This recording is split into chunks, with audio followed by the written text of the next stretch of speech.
I think it also speaks to the point of people building other people because that didn't just happen, right? So the casting director, the directors, the producers have voices too, but also, especially if the person involved or one of the actors has a big enough of a voice to recommend people for like, and it's usually background work is where it comes in at for those kinds of things. That's like Beverly Hills, those background workers and background actors were probably other comedians and other people that like Eddie. Who was the other star? The co-star. Who's the other guy?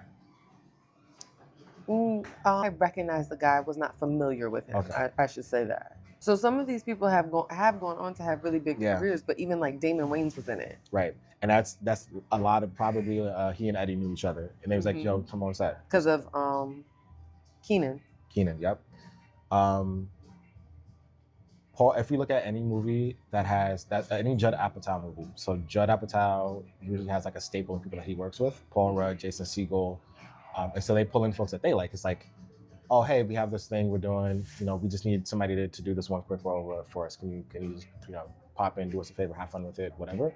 And they'll do that. That's why they like they've talked about they like making movies together and stuff like that. So I do think those two instances of casting just nailing it, and then the power of like being able to say as the writer or director or lead actor, I think I got somebody that can do this. And I think it's always cool to hear people's stories when they went from background in something to a main character or a recurring cast member because of however they performed in the background. Like something about it was eye-catching enough, not enough that it took away from the scene. Because I was just watching a video where they said they had to shoot it 20 times, that scene, and a scene that should not have been shot that many times, because there was one background actress that just was doing way too much and taking away from the scene.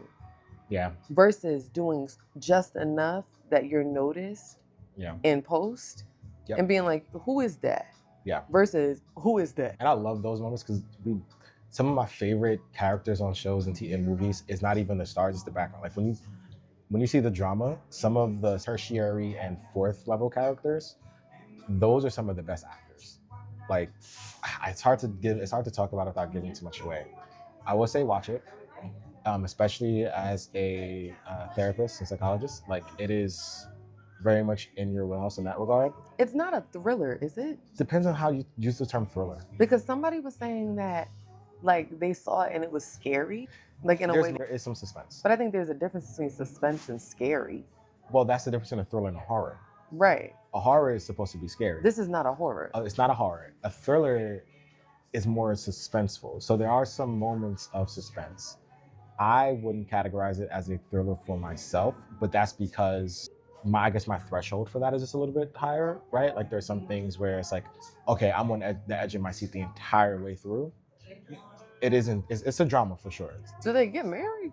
Don't Google it, watch it. Don't spoil. I just want to end the movies all the time. Oh my God. Sometimes I'm sitting in the theater. I've heard. If it's doing something, I've been doing it since I had a cell phone. Turn your cell phone off or go and no. Stop. If I don't like it, I don't like all of that anticipation. Tell me what's going on so I know what to look for. Oh my goodness. But then sometimes I get mad, like, I'm working on it. Chat, this is what we're going to do. I know you're not chat. How old are you? Grow up, First of all, I was a streamer for like 3 months, but... Am I cook, chat? I have a client who's 19 who every time we talk and he's like, chat, am I cooked? So I love that because that's the modern day, when millennials stare at the fourth camera. Mm-hmm. Chat is now the fourth camera for Gen Z and Gen Alpha. Absolutely. So I'm like, chat, y'all see this? I do that all the time.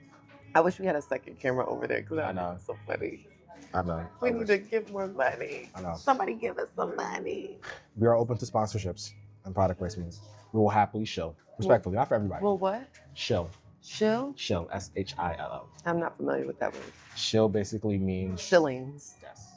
Basically. So the term technically comes from trading yourself. Thought you were going to say prostituting. No. I mean, not too far off for money. But lightly shill. I'm not going to take money from anybody, of course. But if somebody wants to sponsor, we're open to it. I love coffee. We love coffee. Oh my goodness. We'll take a coffee sponsor. I never thought about it. That's a good sponsor. It's a great sponsor. It's a great idea.